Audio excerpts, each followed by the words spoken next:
ಸುಮ್ಮಿರ್ಬೇಕಿಲ್ಲ ಶಂಕರಲಿಂಗ ಸೇವೆಗಳು. ದೊಡ್ಡ ಅಂದರು. ಏನಪ್ಪ ಅಂದ. ಯಾಕೋ ಇನ್ನೊಂದು ಕೇಳಕತ್ತದ ಮಗನ, ಭಾಳ ರುಚಿಯಾಗೆ ಹೋಳಿಗೆ ಅಂದ. ಯಾಕೋ ಇದು ಇನ್ನೊಂದು ಹೋಳಿಗೆ ಕೇಳಕತ್ತದ ತಿಳ್ಕೊಂಡಂದಾಗ, ಯಪ್ಪ ನೀ ಚಿಂತೆ ಮಾಡಬೇಡ, ಹಿಂಗೆ ಹೋದವನೇ ಹಿಂಗೆ ಬರ್ತೀನಿ ತಿಳ್ಕೊಂಡು ಮತ್ತೆ ಓಡಿ ಬಂದ. ಒಂದು ಕಣ್ಣು ಕೊಟ್ಟು ಬಂದಾನ. ಯಾವಾಗಂದ ಓಡಾಡಂದ ಅದೇ ಮನೆಗೆಂದ ಬಂದು ಭಿಕ್ಷಾ ಅಂದಿ ಅಂದ. ಅವ ಮನೆ ಮಾಲಕಂತಾನ, ಯಾರಿಗಾಗಿ ಅಂದ, ಯಾಕೆ ಕಣ್ಣು ಕಳ್ಕೊತೆ ಹುಚ್ಚುಬಡಿಸೋದು, ಸುಮ್ಮ ಹೋಗು ಏನ್ರಿ ನೀ ಸುಮ್ಮ ಹೋಗತ್ತಂದ. ಇಲ್ಲಪ್ಪ ಈಗ ಇದೊಂದು ಕಣ್ಣು ಕುಡಕ್ಕೆ ಬಂದಿನ, ನಮ್ಮ ಅಪ್ಪಗೆ ಅಂದ ಇನ್ನೊಂದು ಹೋಳಿಗೆ ಕುಡಿಯಬೇಕು ನೀ ಎತ್ತುಕೊಂಡಂದು. ಯಾವಾಗಂದ ಅವ ಕೇಳೋದಕ್ಕಿಂತ ಮೊದಲೇ ಇವ ಕಣ್ಣು ಕೆತ್ತಿ ಅವನು ಕೈಯಾಗ ಕೊಟ್ಟನ. ದೊಡ್ಡಪ್ಪ ಮಾರದ್ರಿ ಯಾವಾಗಿಂದ ಕಣ್ಣು ಕಿತ್ತಂದ ಕೈಯಾಗಿಂದ ಕೊಟ್ಟ. ಅವ ಗೌಡಂದ ಗಾಬರಾಗಂದ, ಒಂದು ಬೇಡ 2 ಹೋಳಿಗೆ ನೀಡಿ ಅವನಿಗೆ ಎತ್ತುಕೊಳೋದು. ಯಾವಾಗಿಂದ ಏನು ಕೆಲಸ ಮಾಡ್ತಾನ ಎತ್ತುಕೊಂಡದ ಕೇಳಿದ್ರ, ನಾವು ನರಮಾನವರಾಗಿರ್ತಕ್ಕಂಥವರನ್ನ ದೇವಮಾನವನ್ನಾಗಿ ಮಾಡ್ತಕ್ಕಂಥ ಸಾಮರ್ಥ್ಯನ ಒಬ್ಬ ಗುರುವಿನ ಹತ್ರ ಇರ್ತದೆ. ನಾವು ದೇವರಾಗಬೇಕಾದ್ರೆ ನಾವು ಎಷ್ಟು ಕಷ್ಟಪಡಬೇಕು ಅದನ್ನ ಮೊದಲು ನಾವು ತಿಳ್ಕೊಬೇಕಲ್ರಿ. ಗುರುವಿನ ಮನಸ್ಸನ್ನು ಒಲಿಸ್ಕೋಬೇಕು, ಗುರುವಿನ ಪ್ರೀತಿ ಸಂಪಾದನೆ ಮಾಡಬೇಕು. ಆ ಗುರುವಿನಲ್ಲಿರ್ತಕ್ಕಂಥ ಧ್ಯಾನ ಅಂತಕ್ಕಂಥ ಪಡಿಬೇಕಾಗಿತ್ತು ತಿಳ್ಕೊಂಡ್ರ. ಸುಮ್ಮನೆ ನಾನು ನಿಮಗೊಂದು ಉದಾಹರಣೆ ಹೇಳ್ತೀನಿ. ಇಲ್ಲೇ ನಮ್ಮ ಭಾಗದಾಗ ನಡೆದಿರ್ತಕ್ಕಂಥದ್ದು. ಇವತ್ತು ನಮ್ಮಲ್ಲಿ ಕನ್ನೊಳ್ಳಿ ಒಳಗಿಂದ ದೊಡ್ಡಪ್ಪ ಮಹಾರಾಜರ ಮಠ ಹತ್ಕೊಂಡಾಯ್ತು. ನಾ ಮೊದಲಿಂದ ಅದೇ ಮಠಕ್ಕೆ ಇದ್ದವ. ನಾ ಕಲ್ಕೋತಂದ ಈ ಕಡೆ ಬರಲಿಲ್ಲ, ಮತ್ತೆ ಬೇರೆ ಕಡೆ ಮಠಕ್ಕೆ ಆದೆನ. ದೊಡ್ಡಪ್ಪ ಮಹಾರಾಜರು ಇದ್ರು. ಅವತ್ತಿನ ದಿನಮಾನದೊಳಗೆ ಇವ್ರು ಯಾರ್ಯಾರು ಹೊತ್ತುಕೊಂಡದ ಕೇಳಿದ್ರ, ಕನ್ನೊಳ್ಳಿ ದೊಡ್ಡಪ್ಪ ಮಹಾರಾಜ, ಲಚ್ಚಣ ಸಿದ್ದಪ್ಪ ಮಹಾರಾಜ, ಅಂದ್ರೆ ಕೌದಪ್ಪ ಮಹಾರಾಜ, ಕೃಷ್ಣಪ್ಪ ಮಹಾರಾಜ ತಗೊಂಡು ಇವ್ರು 4 ಮಂದಿ ಯಾರು ಶಿಷ್ಯರು ಹತ್ಕೊಂಡದ ಕೇಳಿದ್ರ, ಬಂತನಾಳ ಶಂಕರಲಿಂಗ ಶಿವಗಳು ಶಿಷ್ಯರು ಇವರು. ಕಲ್ಪನೆ ಇರಲಿ ನಿಮಗೆ. ಒಬ್ಬ ಗುರುವಿನಿಂದ ನಾವು ಪಡಿಬೇಕಾಗಿತ್ತು ಅಂದ್ರೆ, ನಾವು ದೇವರಾಗಬೇಕಾಗಿತ್ತು ಅಂತಂದ್ರೆ ನಾವೆಲ್ಲ ಏಟು ಕಷ್ಟಪಡ್ಬೇಕು ಏನ್ರಿ. ಹೋದ ಕೂಡ ನಮ್ಮ ಒಳ ಲಿಂಗ ಕಟ್ರಿ ಗುರುಗಳ ಅಂದ್ಕೊಂಡು ಹಂಗೆ ಕೊಳ್ಳಾಕ. ನಾ ಹಿಂದೊಮ್ಮೆ ಎಲ್ಲೇ ಪೇಪರ್ನಾಗ ಓದಿದ್ದೆ, ವಿಮಾನದಾಗ ಲಿಂಗ ದೀಕ್ಷೆ ಮಾಡೋದ್ರ ಹತ್ರ ಕುಣಿಸಿ ಬಂದಿತ್ತು. ವಿಮಾನದಾಗ ಲಿಂಗ ದೀಕ್ಷೆ ಮಾಡ್ತಾರೆ, ಬಸ್ನಾಗ ಕಾರ್ನಾಗ ಲಿಂಗ ದೀಕ್ಷೆ ಮಾಡ್ತಾರ. ಅದಕ್ಕೆ ಇವರು 4 ಮಂದಿ ಈ ಭಾಗದೊಳಗ ಏನ್ರಿ, ಈ ಭಾಗದಾಗ ಒಂದು ಲಚ್ಚಣ ಸಿದ್ದಪ್ಪ ಮಹಾರಾಜ, ಕನ್ನೊಳ್ಳಿ ದೊಡ್ಡಪ್ಪ ಮಹಾರಾಜ, ಕೌದಪ್ಪ ಮಹಾರಾಜ, ಕೃಷ್ಣಪ್ಪ ಮಹಾರಾಜ ತಗೊಂಡು ಇವ್ರು 4 ಮಂದಿ ಈ ಕಡೆ ಬಂತನಾಳ ಶಂಕರಲಿಂಗ ಶಿವಗಳು ಶಿಷ್ಯರು. ಆ ಕಡೆ ಧಾರವಾಡ ಭಾಗದೊಳಗ ಗರಗದ ಮಡಿವಾಳಪ್ಪ, ನವಲುಗ ನಾಗಲಿಂಗಪ್ಪ, ಶಿಶುನಾಳದ ಶರೀಫ ಏನ್ರಿ, ಹುಬ್ಬಳ್ಳಿ ಸಿದ್ದಾರೂಢರು, ಇವ್ರು 4 ಮಂದಿ ಬೇರೆನೆ. ಮತ್ತು ಈ ಕಡೆ ಕಲಬುರಗಿ ಜಿಲ್ಲಾಕ್ಕೆ ಬಂದ್ರಿ ಎತ್ತಿಕೊಂಡಂದ್ರ ಏನ್ರಿ, ಕಡ್ಕೊಳ ಮಡಿವಾಳಪ್ಪ ಏನ್ರಿ, ಕೊಯ್ನೂರು ಕೃಷ್ಣಪ್ಪ ಏನ್ರಿ, ಚೆನ್ನೂರು ಜಲಾಲ್ ಸಾಬ ಏನ್ರಿ, ಇವ್ರದೊಂದು ಬೇರೆನೆ. ಇವೆಲ್ಲ ಗಾಂಜಾ ಕಂಪ್ನಿ. ಕಲ್ಪನೆ ಇರಲಿ ಮಗ. ಆದ್ರೆ ಇವರೆಲ್ಲ ಎಂಥ ತಾಕತ್ತಿತ್ತು ಅಂತ ಅನ್ನೋದಕ್ಕೆ ನಿಮಗೆ ಹೇಳ್ತೇನೆ. ಆ ತಾಕತ್ತು ಪಡಿಬೇಕಾದ್ರೆ ಕನ್ನೊಳ್ಳಿ ದೊಡ್ಡಪ್ಪ ಮಹಾರಾಜ ಏನ್ರಿ, ಬಂತನಾಳ ಶಂಕರಲಿಂಗ ಶಿವಗಳು ಸೇವೆ ಮಾಡ್ತಿದ್ರ. ಏನು ಪಡಿಲಕ್ಕ, ಬರೀ ಅವರಿಂದ ಮಂತ್ರ ಉಪದೇಶ ಪಡ್ಯಾಕ ಏನ್ರಿ ಶಂಕರಲಿಂಗ ಶಿವಗಳು ಸೇವಾ ಮಾಡ್ತಿದ್ರು. ಎಟ್ರ ಮಟ್ಟಿಗೆ ಅಂದ್ರೆ ಸೇವಾ ಮಾಡ್ತಿರ ತಗೊಂಡು ಕೇಳಿದ್ರ ನಿಮಗೆ ಆಶ್ಚರ್ಯ ಹೇಳ್ತೀನಿ. ಅವಾಗೆಲ್ಲ ಈಗೆಲ್ಲ ಕಾರುಗಳು ಬಂದವ, ಇದು ಬಂದವ, ಗುರುಗಳದಿಂದ ಎಲ್ಲ ಪೂಜೆ ಸಾಮಾನುಗಳನ್ನು ಹೆಗಲಿ ಮ್ಯಾಗಿಂದ ಹೊತ್ತುಕೊಂಡು ಮುಂದೆ ಗುರುಗಳು ಹಿಂದಿಂದ ಶಿಷ್ಯ ನಡ್ಕೋತಿಂದ ಹೋಗ್ತಿದ್ರು. ಅವಾಗೆಲ್ಲ ಹಳ್ಳಿಗಿಂದ ಏಕರಾತ್ರಿ, ಪಟ್ಟಣಕ್ಕಿಂದ ಪಂಚರಾತ್ರಿ ಮಾಡ್ತಾ ಏನ್ರಿ ಕನ್ನೊಳ್ಳಿ ದೊಡ್ಡಪ್ಪ ಮಹಾರಾಜ, ಅವಾಗಿನ್ನ ಕನ್ನೊಳ್ಳಿ ದೊಡ್ಡಪ್ಪ ಮಹಾರಾಜ ಇದ್ದಿದ್ದಿಲ್ಲ ಏನ್ರಿ, ಗುರುಲಿಂಗಪ್ಪ ತಗೊಂಡವ್ರ ಹೆಸರಿತ್ತು ಕನ್ನೊಳ್ಳಿ ಒಳಗ. ಇವರು ಲಿಂಗಾಯತ್ ಉಪ್ಪಾರು, ಲಚ್ಚಣ ಸಿದ್ದಪ್ಪ ಮಹಾರಾಜ ಪಂಚಾಳರು ಏನ್ರಿ, ಕೃಷ್ಣಪ್ಪ ಮಹಾರಾಜ ತಗೊಂಡ್ರೆ ನಾವು ಬ್ರಾಹ್ಮಣರು. ಹಿಂಗೆಲ್ಲ ಅಲ್ಲಿ ಜಾತಿ ಭೇದ ಒಬ್ಬ ಗುರುವಿನನ್ನ ಪಡೆಯಾಕ ಅಲ್ಲಿ ಯಾವ ಜಾತಿ ಭೇದ ಅಂತಕ್ಕಂಥ ಯಾವ ಕೂಡ ಇದ್ದಿದ್ದಿಲ್ಲ. ಅವಾಗೆಲ್ಲ ಗುರು ಆಗಿರ್ತಕ್ಕಂಥವ್ರು ಹಳ್ಳಿಗೆ ಏಕರಾತ್ರಿ, ಪಟ್ಟಣಕ್ಕಿಂತ ಪಂಚರಾತ್ರಿ ಮಾಡ್ತಾ ಹಳ್ಳಿಗಳನ್ನು ಸಂಚಾರ ಮಾಡಿ ಏನು ಮಾಡ್ತಿದ್ರು ಹೊತ್ತುಕೊಂಡ ಕೇಳಿದ್ರ, ಜನತೆಗೆಲ್ಲ ಧರ್ಮದ ಉಪದೇಶ ಮಾಡ್ತಿದ್ರು. ಏನು ಉಪದೇಶ ಮಾಡೋದು? ಧರ್ಮದ ಉಪದೇಶ ಏನ್ರಿ, ಬರೀ ಅಂದ ಸ್ವಾಮಿಗಳಿಂದ ಹಂಗ ಹಳ್ಳಿಗೆ ಅಂದ ಹೋಗಿ ಅಂದ ಭಿಕ್ಷಾ ಬಿಡ್ತಿದ್ರು ಅಂತಂದ್ರೆ ನೀವು ಇಲ್ಲ. ಯಾವುದು ಕೂಡ ಭಿಕ್ಷಾ ಬೇಡ್ತಿದ್ದಿಲ್ಲ ಅವರು. ಅವ್ರಿಗೇನು ಒಟ್ಟಂದ ಜನ ಧರ್ಮವಂತರಾಗಬೇಕು, ಎಲ್ಲರೂ ಕೂಡ ಲಿಂಗ ದೀಕ್ಷೆ ಅಂತಕ್ಕಂಥ ಪಡ್ಕೋಬೇಕು, ಇವರೆಲ್ಲ ದೇವರಾಗಬೇಕು ಅನ್ನುವಂಥ ಭಾವನೆ ಬಂತನಾಳದ ಶಂಕರಲಿಂಗ ಶಿವಗಳ ಹತ್ರ ಇತ್ತು. ಅವ್ರ ಸೇವಾಕ್ಕೆ ಅಂತ ದೊಡ್ಡಪ್ಪ ಮಹಾರಾಜರಿದ್ರು. ಹೀಗೆಲ್ಲ ಹೆಗಲಿ ಮ್ಯಾಗ ಗಂಟು ಇಟ್ಕೊಂಡು ವರ್ಷ ಅಲ್ಲ 2 ವರ್ಷ ಅಲ್ಲ 6 ವರ್ಷಗಳ ಪರ್ಯಂತರವಾಗಿ ಶಂಕರಲಿಂಗ ಶಿವಗಳ ಜೊತೆಯೊಳಗನೆ ಅವ್ರ ಜೊತೆಯೊಳಗನೆ ತಿರುಗಾಡೋದು ಏನ್ರಿ, ಅವ್ರು ಹೇಳಿದ್ದನ್ನೇ ಕೇಳೋದು, ಅವ್ರು ಸೇವೆ ಮಾಡ್ಕೊತಿದ್ರು. ಆದ್ರೆ 6 ವರ್ಷ ಆದ್ರೂ ಕೂಡ ಶಂಕರಲಿಂಗ ಶಿವಗಳು ಇವನಿಗೆ ಕಿವ್ಯಾಗ, ದೊಡ್ಡಪ್ಪ ಮಾಡಿದ್ರೆ ಕಿವ್ಯಾಗ ಮಂತ್ರ ಉಪದೇಶ ಮಾಡಲೇ ಇಲ್ಲ, ಲಿಂಗ ಕಟ್ಟಲೇ ಇಲ್ಲ. ನೋಡ್ರಿ, ಅದು ಅಟ್ರ ಸಲುವಾಗಿ 6 ವರ್ಷದಿಂದ ಸೇವೆ ಮಾಡ್ರ ಯಾವ ಕನ್ನೊಳ್ಳಿ ದೊಡ್ಡಪ್ಪ ಮಾರಾದ್ರು. ಒಂದು ದಿವಸದಿಂದ ಏನಾಗ್ಯದ ತಗೊಂಡ ಕೇಳಿದ್ರ ಏನ್ರಿ, ಇದೇ ಭಾಗದೊಳಗೆ ಏನ್ರಿ, ಇಂಡಿ ಭಾಗದೊಳಗೆ ಅಜ್ಜರ್ ಯಾತ್ರೆ ಬೆಳೆಸ್ಯಾರ ಶಂಕರಲಿಂಗ ಶಿವಗಳು. ಅವ್ರ ಜೊತೆಯೊಳಗೆ ಅಂದ ದೊಡ್ಡಪ್ಪ ಮಹಾರಾಜ ಅಂದ ಗಂಟೆ ಹೆಗಲಿಗೆ ಹಾಕೊಂಡು ನಡ್ಕೋಂತಂದ ಹೋಗೋದು. ಅವಾಗ ಕುದುರೆ ಇದ್ದಿದ್ದಿಲ್ಲ, ಏನೂ ಇದ್ದಿಲ್ಲ, ನಡೀತಿದ್ರು.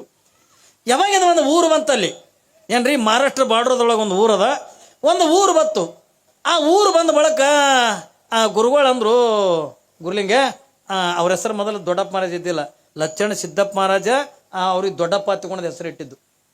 ಏನ್ರಿ ಯಾಕೆ ಹೆಸರಿಟ್ಟರು ಅಂತ ತಿಳ್ಕೊಂಡಂದ್ರೆ ಲಚ್ಚಣ ಸಿದ್ದಪ್ಪ ಮಹಾರಾಜರು ಶ್ರೀಶೈಲಕ್ಕೆ ಹೋಗುವಂಥ ಪ್ರಸಂಗದೊಳಗೆ ಕದಳಿ ವನದೊಳಗಂದ ಯಾವ ಅದು ಕಮರಿ ಕೊಳ್ಳದೊಳಗೆ ಅಂದ ಬೀಳುವಂಥ ಪ್ರಸಂಗದೊಳಗೆ ಕನ್ನೊಳ್ಳಿ ದೊಡ್ಡಪ್ಪ ಮಹಾರಾಜ ಇಲ್ಲೇ ಕನ್ನೊಳ್ಳೆ ಕೂತೆ ದೊಡ್ಡಪ್ಪನಿಂದ ಯಾವ ಲಚ್ಚಣ ಸಿದ್ದಪ್ಪ ಮಹಾರಾಜನ ಎತ್ತಿ ಹಿಡಿದಿದ್ರತ್ತ. ಅವ್ರು ಬೀಳಾಗಲ್ಲಿ ಏನ್ರಿ ಬೀಳುವಂಥ ಪ್ರಸಂಗದೊಳಗೆ ದೊಡ್ಡ ಗುರಿಯ ಬಿದ್ದುಬಿಟ್ನೋ ಮಗನ ಅನ್ನತ್ತ. ಹಿಂಗೆ ಕಮರಿ ಕೊಳದಾಗ ಬೀಳಾಗ ಯಾತ್ರಕ್ಕೆ ಹೋಗ್ಯಾರ, ಕಮರಿ ಕೊಳದೊಳಗೆ ಅಂದ ಬೀಳಾಗದ ಗುರಿಯ ಬಿದ್ದುಬಿಟ್ನೋ ಮಗನ ಅನ್ನತ್ತ. ನೀ ಹಂಗೆ ಬೀಳಿತೋ ಮಗನ ತಂದು ಇಲ್ಲೇ ಕನ್ನೊಳ್ಳೆ ಕುತ್ಕೊಂಡು ಹಿಂಗೆ ಎತ್ತಿ ಹಿಡಿದ್ರೆ ಲಚ್ಚಣ ಸಿದ್ದಪ್ಪ ಮಹಾರಾಜ ಶ್ರೀಶೈಲದಾಗ ಅಂತರ್ಲಿ ನಿಂತಿನ್ನತ್ತ. ಏನ್ರಿ ಅಟ್ಟು ತಾಕತ್ವನ್ರವ್ರು. ಅದಕ್ಕಾಗಿ ನೀ ಬರೇ ಗುರುಲಿಂಗಪ್ಪ ಅಲ್ಲ ಓಯಪ್ಪ, ನೀ ದೊಡ್ಡಪ್ಪಿದೆ ಅಂತ ತಿಳ್ಕೊಂಡೋದು ಅವಾಗಿಂದ ದೊಡ್ಡಪ್ಪ ಮಹಾರಾಜರ ತಿಳ್ಕೊಂಡದ್ದು ಹೆಸರು ಬತ್ತವ್ರಿಗೆ. ಯಾವಾಗಿಂದ ಶಂಕರಲಿಂಗ ಶಿವಗಳಂದ್ರು ಗುರುಲಿಂಗ ಮತ್ತು ಇಲ್ಲೇ ಬಾವಿ ಕಾಣ್ತಾ ಮುಂಜಾನೆ 8 ಗಂಟೆ 9 ಗಂಟೆನ ಆಗಿತ್ತು, 9 ಗಂಟೆ ಆಗಿತ್ತು. ಮತ್ತು ಇಲ್ಲೇ ಬಾವಿ ಕಾಣ್ತದ, ಗಿಡದ ನೆರಳು ಅದ, ಮತ್ತು ನಾ ಇಲ್ಲೇ ಜಳಕ ಮಾಡಿಬಿಡ್ತೀನಿ, 1-2 ಮನೆ ಕಂತಿ ಭಿಕ್ಷೆ ಮಾಡ್ಕೊಂಬಾ. ಕಂತಿ ಭಿಕ್ಷೆ ಮಾಡ್ಕೊಂಡು ಬಾ. ನಿಮಗೆ ಇವ್ರದ್ದೊಂದು ಆಶ್ಚರ್ಯ ಹೇಳ್ತೀನಿ. ನಿಮಗೆ ಲಚ್ಚಣ ಸಿದ್ದಪ್ಪ ಮಹಾರಾಜು ಕನ್ನೊಳ್ಳಿ ದೊಡ್ಡಪ್ಪ ಮಹಾರಾಜದು, ಕನ್ನೊಳ್ಳಿ ದೊಡ್ಡಪ್ಪ ಮಹಾರಾಜ ಗ್ವಾಡಿ ಕಟ್ಟವ, ಲಚ್ಚಣ ಸಿದ್ದಪ್ಪ ಮಹಾರಾಜರಿಂದ ಅದಕ್ಕೆ ಮ್ಯಾಲಿಂದ ಜಂತಿ ಹಾಕೋರು. ನೀವು ಇವತ್ತು ನೋಡ್ಲಿಕ್ಕೆ ಸಿಗುತ್ತೆ ಕನ್ನೊಳ್ಳಿ ಒಳಗೆ. ನಮ್ಮಲ್ಲಿ ಶಂಕರಪ್ಪ ಸೌಕರ ತಗೊಂಡು ಕೊಲ್ಲರವ್ರ ಮನಿತನ, ಅದು ರೆಡ್ಡಿ ಮನಿತನ. ಅವ್ರಿಗೆ ಹೋಗಿ ಅವ್ರ ಮನೆ ನೋಡಿದ್ರೆ ನಿಮ್ಗೆ ಗೊತ್ತಾಗಲ್ಲ ಲಚ್ಚಣ ಸಿದ್ದಪ್ಪ ಮಹಾರಾಜನ ಬಳಿ ಎಂಥ ಕಲೆ ಇತ್ತು. ಏನ್ರಿ ಈ ದೊಡ್ಡಪ್ಪ ಮಹಾರಾಜನ ಎಂಥ ಗ್ವಾಡಿ ಕಟ್ಟೆನ ಅನ್ನೋದನ್ನು ನಮ್ಗೆ ನೋಡ್ಲಿಕ್ಕೆ ಅಂದ್ರೆ ಇವತ್ತು ಕೂಡ ಸಿಗ್ತದೆ. ಯಾವಾಗ ಇವರೆಲ್ಲ ಗ್ವಾಡಿ ಕಟ್ಟೋದು ಹೆಂಗೆ, ಪಗಾರ ತೊಗೊಂಡು ಗ್ವಾಡಿ ಕಟ್ಟೋದಿಲ್ಲ. ತಲೆಗಿರ್ಲಿ ನಿಮ್ಗೆ, ಪಗಾರ ತೊಗೊಂಡು ಗ್ವಾಡಿ ಕಟ್ಟೋದಿಲ್ಲ. 3 ಹೊತ್ತು ಊಟ ಕೊಡಬೇಕು, ಸೇದಕ್ಕೆ ಗಾಂಜಾ ಕೊಡ್ಬೇಕು. ಏನ್ರಿ ಗಾಂಜಾ ಕೊಟ್ಟು 3 ಹೊತ್ತು ಊಟ ಕೊಟ್ರತ್ತಂದ್ರೆ ಏನ್ರಿ ಎಷ್ಟು ದಿವ್ಸ ಬೇಕು ಅಷ್ಟು ದಿವ್ಸ ಅವ್ರ ಮನಿನೇ ಕಟ್ಟೋದು.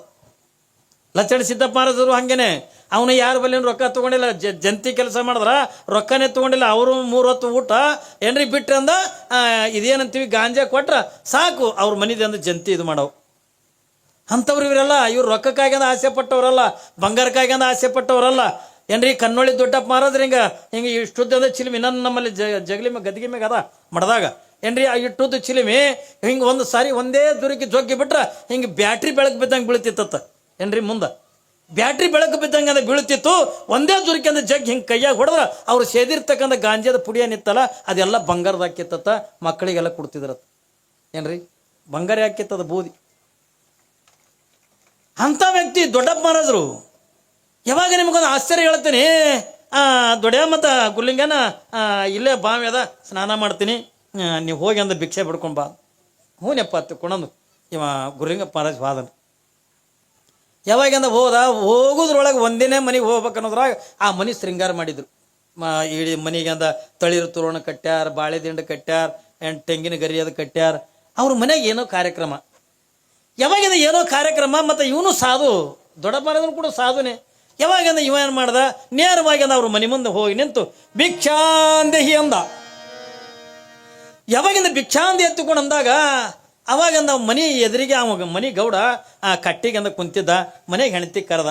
ಅಂದ್ರೆ ಇವತ್ತು ಕಾರ್ಯಕ್ರಮದ ಅವ್ರ ಮನ್ಯಾಗ ಹೋಳಿಗೆ ಮಾಡಿದ್ರು. ಯಾವಾಗಿಂದ ಹೋಳಿಗೆ ಮಾಡಿದ್ರು ಆ ಮನೆಯಾಗಿರ್ತಕ್ಕಂಥ ತನ್ನ ಹೆಂಡತಿಗಂದ ಕರೆದ, ಏನ ಇಲ್ಲಿ ಬಾ ಇಲ್ಲಿ ಸುರುವಿಗಂದ ಯಾರೋ ಸಾಧು ಬಂದಾರ, ಮತ್ತು ಹೆಂಗೂ ಮನೆಗಿಂದ ಕಾರ್ಯಕ್ರಮ ಅದ, ಇನ್ನ ಜಂಗಮನ ಉಣ್ಣಕ್ಕೆ ಅಂದ ಲೇಟ್ ಹಾಕದ, ಅದಕ್ಕೆ ಮೊದಲು ಮಾಡಿದ್ದಂದ ಹೋಳಿಗೆ ನಿತ್ತಲ್ಲ ಅದನ್ನು ತಂದು ಸಾಧುಗೆ ನೀಡತ್ತೆ ತಿಳ್ಕೊಳೋದು. ಒಂದು ಹೋಳಿಗೆಯನ್ನು ಮಾಡಿದಲ್ಲ ಅದು ತಂದು ಸಾಧುಗೆ ನೀಡತ್ತೆ ತಿಳ್ಕೊಳೋದು. ಹೂನ್ರಿ ಎತ್ತಿಕೊಂಡಂದು ಪಾಪ ಸುಡ ಹೋಳಿಗೆ ತಂದು ಗುರುಲಿಂಗ ದೊಡ್ಡಪ್ಪ ಮಹಾರಾಜನ ಜೋಳಿಗೆಗೆ ಹಾಕಿದ್ರು. ಅದನ್ನು ನೋಡ್ದವ ಸುಡ್ತಿತ್ತು ಹೋಳಿಗೆ. ದೊಡ್ಡಪ್ಪ ಮಹಾರಾಜ ಅಂದ, ಇದು ಹಿಂಗೆ ಇನ್ನೊಂದು 4 ಮನೆ ತಿರುಗಾಡೋದ್ರಾಗ ಇದು ಹೋಳಿಗೆ ಆರ್ತದ, ಯಾಕಂದ್ರೆ ಅಪ್ಪ ಹಸ್ತ ಕುಂತಾನ. ಅದಕ್ಕೆ ಇದೊಂದು ಹೋಳಿಗೆ ನೀಡಿ ಆಮೇಲಿಂದ ಮತ್ತೆ 4 ಮನೆಗೆ ಅಂತ ಹೋದ್ರೈತೆ ತಂದು ಅದು ಸುಡಾ ಹೋಳಿಗೆ ತೊಗೊಂಡು ಜೋಳಿಗೆ ತೊಗೊಂಡು ಓಡಿ ಓಡಿ ಓಡಿ ಓಡಿ ಏನ್ರಿ ಗುರುಗಳು ಇದ್ದ ಜಾಗಕ್ಕಿಂತ ಬಂದು ಕುಳಿನಪ್ಪ ಯಾಕೋ ಇಡಿ ಜಲ್ದಿ ಬಂದಲ್ಲ ದೊಡ್ಡ ಅಂದ್ರು. ಇಲ್ಲಪ್ಪ ಸುಡಾ ಹೋಳಿಗೆ ಅದ, ಅದಕ್ಕೆ ಇದು ಮತ್ತೆ 4 ಮನೆ ತಿರುಗಾಡ್ಲಕತ್ತಂದ್ರೆ ಅದು ಆರಿ ಬಿಡ್ತದ, ಅದಕ್ಕೆ ನೀ ಇದೊಂದು ಹೋಳಿಗೆ ಊಟ ಮಾಡ್ಯಪ್ಪ, ನೀ ಊಟ ಮಾಡು, ಮತ್ತೆ ನಾ ಹೋಗಿ ಬರ್ತೀನಿ. ಆಯ್ತು ತಿಳ್ಕೊಂಡಂದು ಅವರು ಪ್ರಸಾದ ಬಟ್ಟಲ್ದಾಗ ಗಂಗಾಳದಾಗ ನೀಡಿದ್ರು. ಅದೊಂದು ಹೋಳಿಗೆ ಊಟ ಮಾಡಿದ್ರು ಶಂಕರಲಿಂಗ ಶಿವಗಳು. ಯಾವಾಗಿಂದ ಅದೊಂದು ಹೋಳಿಗೆ ಊಟ ಮಾಡಿದ್ರು ಮಾಡಿದ ಕೂಡಲೇ ನಾ ದೊಡ್ಡ ಅಂದರು. ಯಪ್ಪ ಅಂದ, ಯಾಕೋ ಇದು ಇನ್ನೊಂದು ಹೋಳಿಗೆ ಕೇಳಕತ್ತದ ನೋಡುವ ಮಗನ ಅಂದ. ನೋಡ್ರಿ ಇದು ಅಂದ್ರೆ ಯಾವುದು ಶರೀರ ರೀ, ನನಗೆ ಇನ್ನೊಂದು ಹೋಳಿಗೆ ಬೇಕಲ್ಲಿಲ್ಲ. ಮಾತಿನೊಳಗೆ ಅಂದ ಭಾಳ ವ್ಯತ್ಯಾಸ ಅದ. ಕಲ್ಪನೆ ಇರಲಿ ಮಗ, ನನಗೆ ಬೇಕು ಅಂತ ತಿಳ್ಕೊಂಡ್ರೆ ತಪ್ಪಾಗದ. ಇದಕ್ಕೂ ಬೇಕು ಅಂತ ತಗೊಂಡ ಇದೇ ಬೇರೆ ನಾನೇ ಬೇರೆ ಈ ಶರೀರೇ ಬೇರೆ ನೋಡ್ರಿ ಅವ್ರ ಕಲ್ಪನೆ ಅಂತ ಅದು ಮಾತಾಡೋದ್ರೊಳಗೂ ಕೂಡ ಪರ್ಯದ ಏನ್ರಿ ನನಗೆ ಇನ್ನೊಂದು ಹೋಳಿಗೆ ಬೇಕು ನೋಡು ಅಂತ ತಗೊಂಡ್ರ